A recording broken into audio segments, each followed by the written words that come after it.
தூத்துக்குடி மாவட்டம் ஆறுமுகநேரி காவல் நிலையத்தின் காவல் ஆய்வாளர் திரு திலீபன் அவர்கள் மீது சமீப காலத்தில் பெண் காவலர் ஒருவர் தொடரப்பட்ட பாலியல் தொல்லை புகார் வழக்கை எதிர்த்து மக்கள் சாலை மறியல் போராட்டத்திலும் கடையெடுப்பு போராட்டத்திலும் ஈடுபட்டிருப்பது மிகப்பெரிய அதிர்வலை ஏற்படுத்தியுள்ளது. இதுநாள் வரையில் அரசியல் கட்சி தலைவர்களின் தூண்டுதலின் பேரில் கடையெடுப்பு போராட்டம், உண்ணாவிரத போராட்டம், சாலை மறியல் போராட்டம் ஈடுபட்டிருப்பது அனைவரும் அறிந்த ஒரு விஷயமாக கருதப்பட்டது.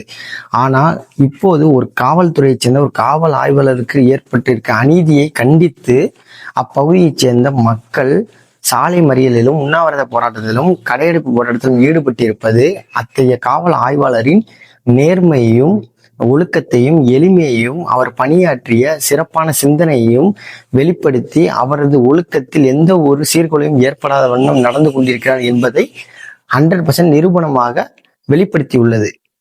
மேலும் இத்தகைய பாலியல் குற்றத்தை அந்த காவல் ஆய்வாளர் மீது சுமத்திய அந்த பெண் காவலருக்கு என்னுடைய மனமார்ந்த நன்றியை தெரிவித்துக் கொள்கிறேன்.